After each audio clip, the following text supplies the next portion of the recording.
Hello, my name is Jared Fagan, student analyst at Mercyhurst University. I will be briefing you on an analysis of leadership in the World Health Organization. The World Health Organization is a branch of the United Nations founded in 1948, which specializes in addressing international public health and global health issues. This organization works with 194 member states and collaborates with governments and international organizations to promote and advance health. The WHO is led by Director General Dr. Tedros, who was elected to lead in 2017 as the organization's first African leader. The headquarters for the organization are in Geneva, Switzerland. The World Health Organization will likely still be combating the COVID-19 pandemic as well as other global crises in the next 2 years. The key leaders of the organization will be working on implementing the 13th General Program of Work at both an international, regional, and local level. There will be a shift towards working on pandemic prevention through research and funding of the current pandemic. The following is a link chart for the complete leadership team at the WHO. The Director General oversees the headquarters leadership team, global policy group, and regional directors. The headquarters leadership team consists of the Deputy Director General, Chief de Cabinet, Executive Directors, and Assistant Director Generals. The three highlighted individuals will be the focus of this analysis. Dr. Tedros has had a long career in health before his appointment to Director General of the WHO in 2017. Dr. Tedros worked as Ethiopia's Minister of Health and Minister of Foreign Affairs for over a decade before coming to the WHO. He has faced much criticism during his time in office, mostly over some of the handling of the COVID-19 pandemic. Former United States President Donald Trump has questioned Dr. Tedros' leadership, and critics claim Dr. Tedros was too trusting of China and missed too many opportunities to control the pandemic before it reached critical levels. Dr. Tedros has also received backlash from his parent relationships with the Tigray rebels in Ethiopia. The Director General's first term has mostly been influenced by one major event, COVID-19. The initiatives and new goals Dr. Tedros set out to achieve were abruptly halted by the global pandemic, and he was forced to switch the major focus of the organization to help with the global health emergency.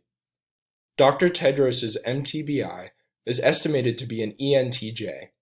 This personality type is seen through the transformation of the WHO 1 year after Dr. Tedros assumed his role. New processes, culture, and approach to initiatives were implemented through the 13th General Program of Work, showing the decisiveness and leadership-ready qualities of Dr. Tedros. This also shows a transformational leadership style as he addressed issues he saw and worked to change the organization for the better.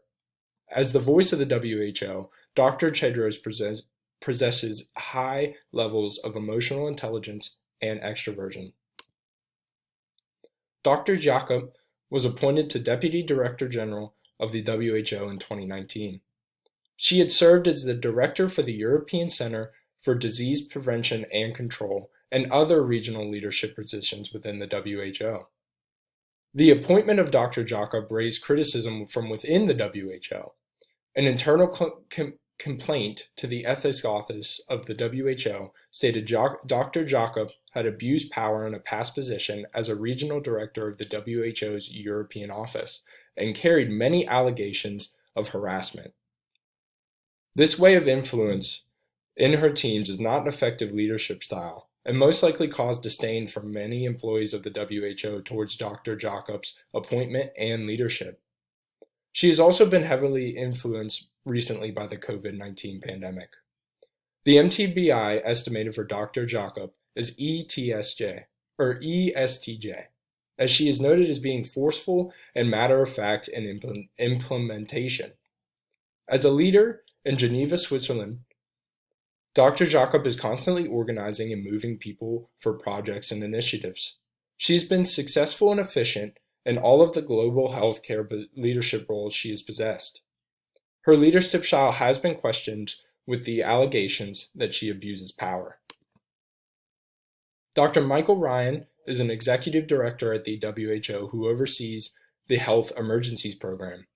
Dr. Ryan has held roles in the WHO since 1996, mainly focusing on global health risks and crises in his tenure. The estimated MTBI for Dr. Michael Ryan is ENTJ, which is the same personality type as the Director General. Dr. Ryan gathers a lot of respect from those who work with him and is said to be pushy in terms of getting results. His new role with the WHO requires a leader who emulates his intense style, as emergency health is currently at the forefront of global health topics.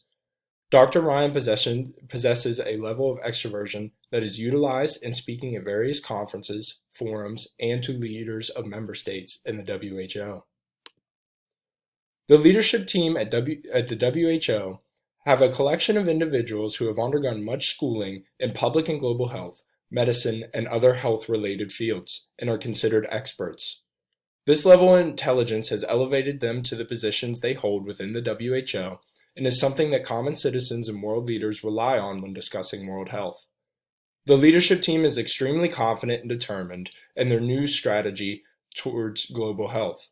The integrity of the high leadership of the WHO has been questioned, with the backlash from world leaders about WHO Director General Dr. Tedros' relationship with China, the handling of certain elements of the COVID-19 pandemic, and the appointment of Deputy Director General Dr. Jacob. The team can build connections across the world and resonates with those struggling through health crises and offers a variety of resources and support. The effectiveness of the leadership team at the WHO is adequate but still contains room for improvement. Their effectiveness of the team is measured by looking at all the progress they have made towards their ultimate goal of global health and wellness for all, as well as looking at the handling of recent events such as the COVID-19 pandemic. I believe the re-election of Dr. Tedros to a second term as Director General shows that many member states have confidence and are optimistic about his plans to change WHO strategies. The WHO has been heavily involved and criticized in the past couple years because the world was not nearly trained or prepared enough to deal with the pandemic. And the WHO often had to change statements and stances once more information was known about the virus. The organization's leadership showed motivation and drive to problem solve the pandemic, one that will likely continue into other global health problems. For any questions or comments, please contact the author at the contact information below.